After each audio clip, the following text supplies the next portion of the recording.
अस्सलाम वालेकुम dear students, friends and subscribers. Dear students, आज की इस नई वीडियो के साथ मैं हूं Mohammad Nawaz Waraich, political scientist.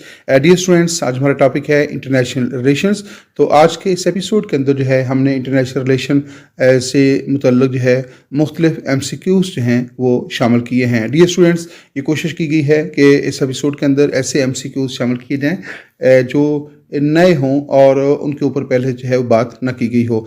Dear students, आइए इस वीडियो का बाकायदा तौर पे आगाज़ करते हैं। आप देख रखे हैं हमारा YouTube channel political science with Nawaz Waraich. Dear students, बिला ताखीर इस वीडियो का आगाज़ करते हैं। हमारा पहला क्वेश्चन है डिटेंटे मीन्स। तो there are 3 options of this question. Detente means an alliance.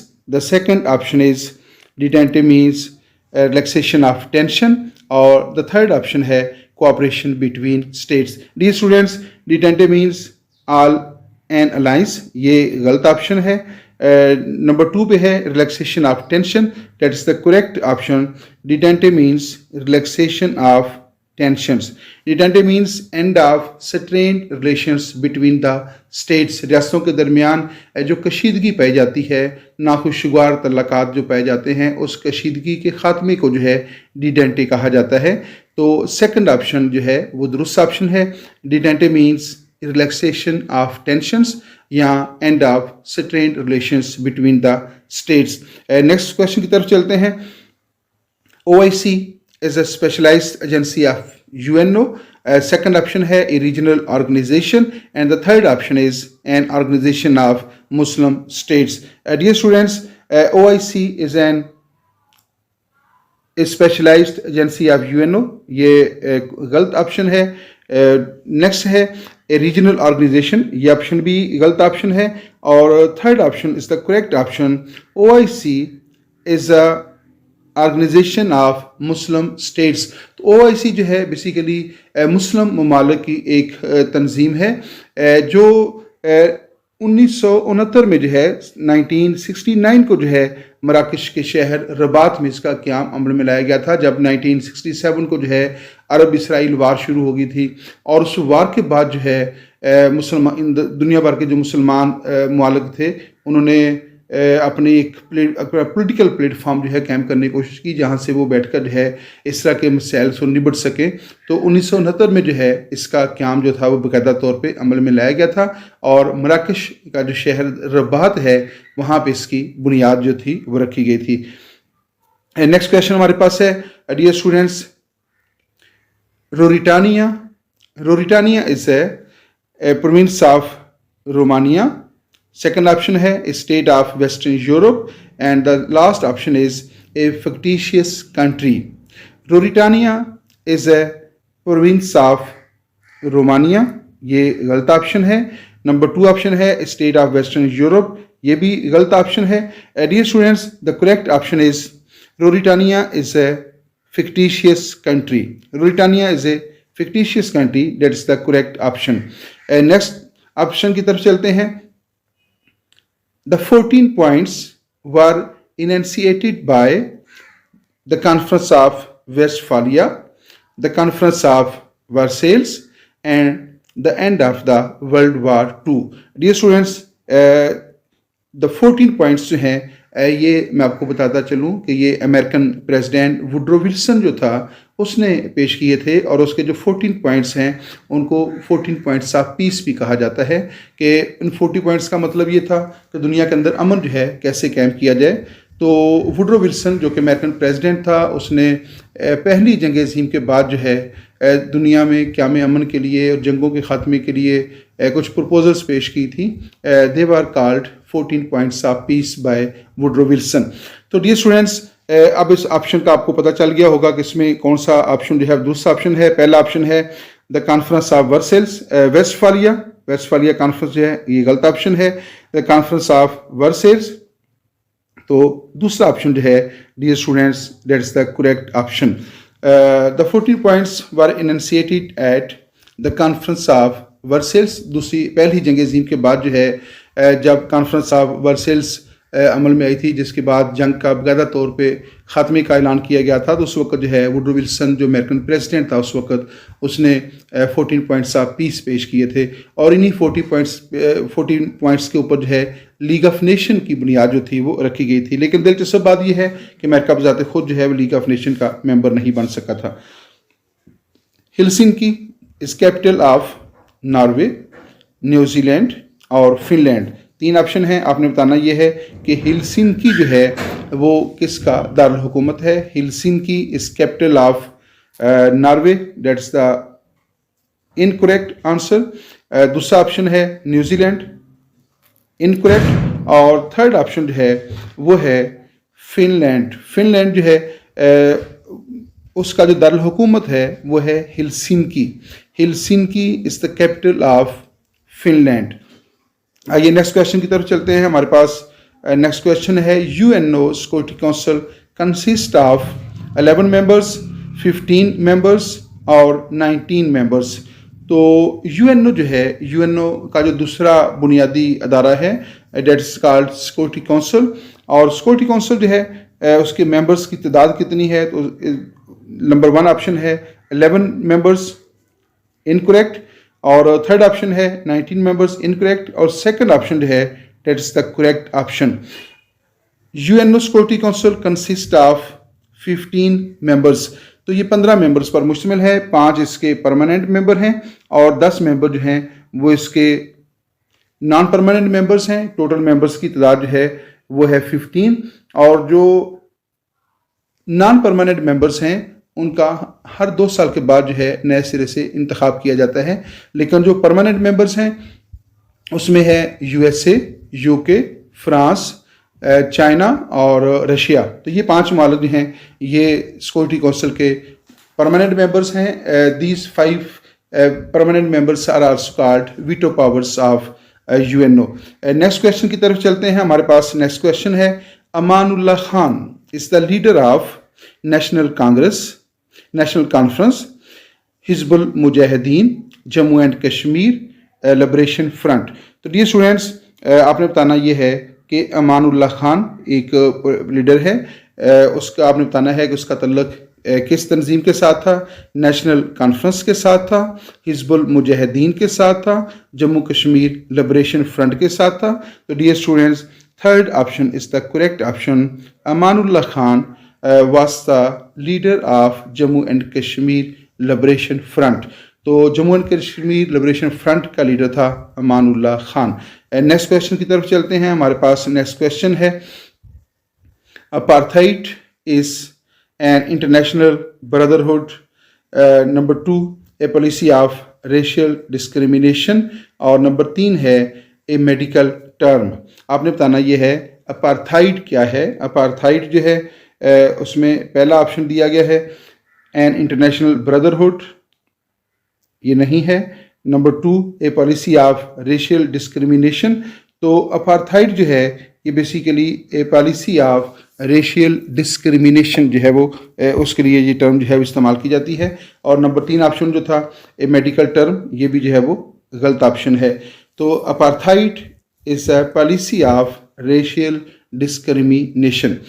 Next option की तरफ चलते हैं। हमारे पास नेक्स्ट ऑप्शन है, WTO World Trade Organisation was formed in 1990, 1993, 1995।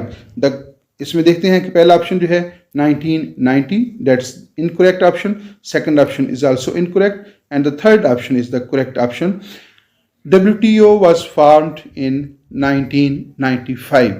WTO World Trade Organisation जो है इसकी बुनियाद 1995 में रखी गई थी। WTO 1995। द नेक्स्ट क्वेश्चन देखते हैं, NPT non proliferation treaty was signed in 1966, 1968, 1970। तो 3 ऑप्शन दिए गए हैं। NPT नॉन प्रोलिफरेशन ट्रीटी, तो that was signed in 1966, that is the incorrect option. और दूसरा ऑप्शन है 1968, that is the correct option. और थर्ड ऑप्शन जो है वो भी इनकरेक्ट है। एनपीटी का मतलब है नॉन प्रोलिफरेशन ट्रीटी, जो एटमी हथियार थे उनके अदम फैलाव का ये एक ट्रीटी था, जिसमें अमेरिका और रशिया जो है कोल्ड वार के दौरान सबसे हॉट इसके मेंबर्स थे, और ये 1968 के अंदर जो है ये साइन हुआ था। नेक्स्ट ऑप्शन की तरफ चलते हैं। USSR, Union of Soviet Socialist Republics, was disintegrated in 1989, 1990, 1991। तो डियर स्टूडेंट्स, इसका पहला ऑप्शन जो है that is not correct option, second option incorrect option, और थर्ड ऑप्शन जो है वो है दुरुस्त option. USSR was disintegrated in 1991। वैसे तो ये प्रोसेस जो है ये 1990 के अंदर शुरू हो गया था, लेकिन प्रैक्टिकली जो है ये प्रोसेस चूँकि 1991 के अंदर मुकम्मल हुआ था, इसलिए 91 वाला ऑप्शन जो है वो दूसरा ऑप्शन है। नेक्स्ट क्वेश्चन है, the Taliban came to power in Afghanistan in 1990, 1992, 1996। आपने बताना ये है कि पहली दफ़ा जो है तालिबान अफगानिस्तान के अंदर कब हुकूमत में आए थे, उनकी हुकूमत कब कायम हुई थी। पहला ऑप्शन है 1990, that's incorrect option. Second option is also incorrect, and the third option is the correct option. Taliban came to power in Afghanistan in 1969। Next question की तरफ चलते हैं। हमारे पास नेक्स्ट क्वेश्चन है, डियर स्टूडेंट्स, नेक्स्ट क्वेश्चन हमारा है,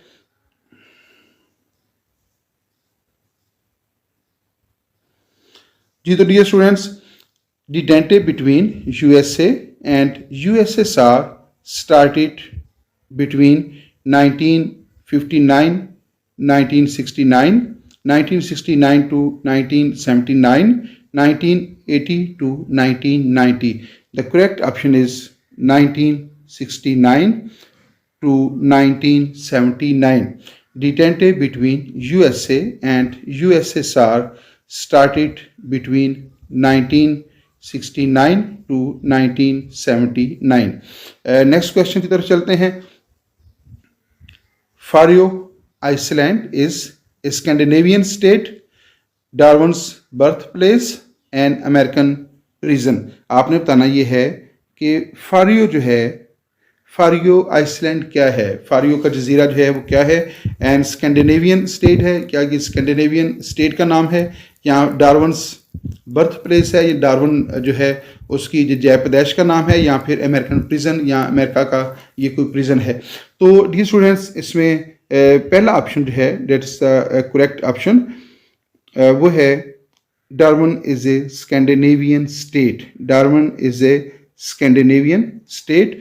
नेक्स्ट क्वेश्चन की तरफ चलते हैं। हमारे पास नेक्स्ट क्वेश्चन है, instrument use to measure earthquake is known as seismograph, quake meter, barometer. तो डियर स्टूडेंट्स, आपने बताना ये है कि instrument use to measure earthquake is known as, यानी जलजले की पैमाइश का जो आला होता है जिससे जलजले की शिद्दत को जो है वो नापा जाता है और इस बात का अंदाज़ा लगाया जाता है कि जलजले का सेंटर कौन सा है, तो उस आले को क्या कहते हैं, सीस्मोग्राफ, अर्थ मीटर, या फिर barometer. The first option is the correct option. Instrument use to measure earthquake is known as seismograph. Next option की तरफ चलते हैं। हमारे पास नेक्स्ट ऑप्शन है, who among the following was the chairman of the drafting committee of the Indian constitution. Indian constitution जो है उसको उसकी ड्राफ्टिंग के लिए जो कमेटी कायम की गई थी उसका चेयरमैन कौन था। There are three option. The first option is Jawaharlal Nehru, Pandit Jawaharlal Nehru. दूसरा ऑप्शन है क्या है ये नाम, सचिंद्राना सिंधा, और थर्ड ऑप्शन है B.R. अम्बेडकर। B.R. अम्बेडकर को डॉक्टर अम्बेडकर भी आमतौर पे कहा जाता है, and the third option is the correct option. दोबारा देख लीजिएगा, who among the following was the chairman of the drafting committee of 19 drafting committee of Indian constitution की ड्राफ्टिंग कमेटी का चेयरमैन कौन था? तो उसमें the correct option is doctor Ambedkar. Next question की तरफ चलते हैं। हमारे पास नेक्स्ट क्वेश्चन है, Woodrow Wilson was the proponent of realism, constructivism और आइडियलिज्म। वुडरो विल्सन जो है, जिसकी शुरू में बात हो रही थी कि उसने 14 पॉइंट्स ऑफ पीस पेश किए थे पहली जंग अज़ीम के बाद, और उसने कहा था कि दुनिया के अंदर अमन कैसे कायम होना चाहिए, और क़याम अमन के लिए उसने लीग ऑफ नेशंस के क़याम के लिए भी भरपूर कोशिशें की थी। गोया जो वुडरो विल्सन है वो इस स्कूल ऑफ थाट का हामी था कि क़याम अमन के लिए जो है इंटरनेशनल ऑर्गेनाइजेशंस जो हैं उनकी मदद ली जा सकती है, और इंटरनेशनल ऑर्गेनाइजेशन और बैनुल अक़वामी क़वानीन की मदद से जो है ये अमन जो है वो कायम हो सकता है। तो इस हवाले से आप अंदाज़ा लगा लीजिएगा कि उसका तल्लुक जो है वो किस स्कूल ऑफ थाट के साथ था। Woodrow Wilson was the proponent of realism, constructivism and idealism. The correct answer is idealism. International relation के अंदर वो जो लोग हैं, जो फ़िलासफ़र्स हैं, जो इंटरनेशनल रिलेशन के अंदर जो लोग काम करते हैं, जो अमन के हामी हैं और क़याम अमन के लिए वो बैनुल अक़वामी तंजीमों को, बैनुल अक़वामी क़वानीन को, मोरालिटी को जो है वो बुनियाद बनाते हैं, तो उन लोगों को जो है वो जो स्कूल ऑफ थाट है उसको आइडियलिज़म कहा जाता है। और वो लोग जो दुनिया के अंदर अमन कायम करने के लिए जंग को जो है वो लाजमी ख्याल करते हैं, और वो समझते हैं कि अमन सिर्फ जंग की मदद से कायम हो सकता है, उन लोगों को जो है वो रियलिज़म स्कूल ऑफ थाट से तल्लुक़ रखते हैं। नेक्स्ट क्वेश्चन की तरफ चलते हैं। हमारे पास नेक्स्ट क्वेश्चन है, whose name is associated with realism theory. तो नीचे कुछ लोगों के नाम दिए गए हैं, आपने बताना ये है कि इनमें से कौन सा शख्स जो है वो रियलिज़म के ऊपर बिलीव करता है। कार्ल मार्क्स, हैंस मार्गन-थ्यू और वुडरो विल्सन। तो ज़ाहिर है वुडरो विल्सन का नाम तो नहीं हो सकता, क्योंकि वुडरो विल्सन जो है वो आइडियलिज़म के ऊपर बिलीव करता है। अब पहले दो नाम हैं, तो उसमें कार्ल मार्क्स और Hans Morgenthau. The correct answer is Hans Morgenthau. The correct answer क्या है? Hans Morgenthau, whose name is associated with realism theory.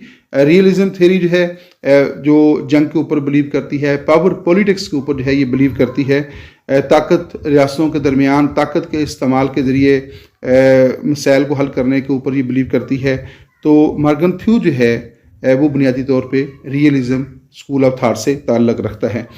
Next question हमारे पास है, two mainstream theories of IR include professionalism and individualism, realism and idealism, rule of law and equality. आपने बताना यह है कि इंटरनेशनल रिलेशन के अंदर जो है जो दो बड़ी अहम थेरीज हैं वो कौन कौन सी हैं। उसमें दो नाम हैं, नंबर 1 ऑप्शन है प्रोफेशनलिज्म एंड इंडिविजुअलिज्म, दूसरा ऑप्शन है रियलिज्म एंड आइडियलिज्म, तीसरा ऑप्शन है rule of law and equality. The correct answer is realism and idealism. वैसे तो इंटरनेशनल रिलेशन के अंदर बहुत सारी थेरीज इस्तेमाल होती हैं, लेकिन जो बुनियादी थेरीज हैं, जो मेन स्ट्रीम थेरीज हैं, they are realism and idealism. Realism और आइडियलिज्म के अंदर जो बुनियादी फ़र्क है वो ये है कि क्वेश्चन ये है कि रियासतों के दरमियान जो इख्तलाफात होते हैं, जो तसादम होता है, जो कन्फ्लिक्ट होता है, जो रियासतों के दरमियान जो इश्यूज़ होते हैं उनको सॉल्व कैसे किया जाए, कि ये क्वेश्चन है।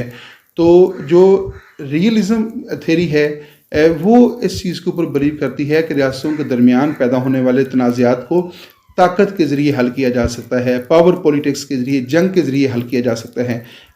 जबकि आइडियलिज़म जो स्कूल ऑफ थाट है उसका कहना यह है कि रियासतों के दरमियान जो तनाज़ात पैदा होते हैं, जो इख्तलाफात पैदा होते हैं, उनको पुरअमन तरीके से मुज़ाकरात के ज़रिए, बैनुल अक़वामी तंजीमों के ज़रिए, जंग के बैनुल अक़वामी क़वानीन के ज़रिए और अखलाकी असूलों की मदद से जो है इन तनाज़ात को हल किया जा सकता है। तो ये बेसिकली दो मेन स्ट्रीम थेरीज हैं। नेक्स्ट क्वेश्चन की तरफ चलते हैं। International relations was branch of which discipline. Number 1 sociology, international law and political science. आपने बताना ये है कि जो इंटरनेशनल रिलेशन है ये बुनियादी तौर पे किस साइंस की जो है वो बुनियाद है। तो the correct answer is political science. International relation was branch of which discipline? The correct answer is political science. Next question की तरफ चलते हैं। International relations is the study of relations among states, relations among individuals, and relations among citizens of the state. The first option is the correct options. International relations is the study of relations among states. Dear students, next question की तरफ चलते हैं। हमारे पास next question है, politics among nations was written by K.J. Horsty, Gavin Bard, or Hans Morgenthau. The correct answer is Hans Morgenthau. The famous book Politics Among Nations was written by Hans Morgenthau. Next question की तरफ चलते हैं। हमारे पास next question है। D students, यहाँ पे हमारी इस वीडियो का इख्तिताम होता है। एक मुख्तसर सी वीडियो थी जिसमें कमोबेश 22 और 23 क्वेश्चंस थे। आप देख रखे हैं हमारा YouTube channel political science with Nawaz Waraich. यहाँ पे इस वीडियो का इख्तिताम होता है। इजाज़त दीजिए, अल्लाह हाफिज़।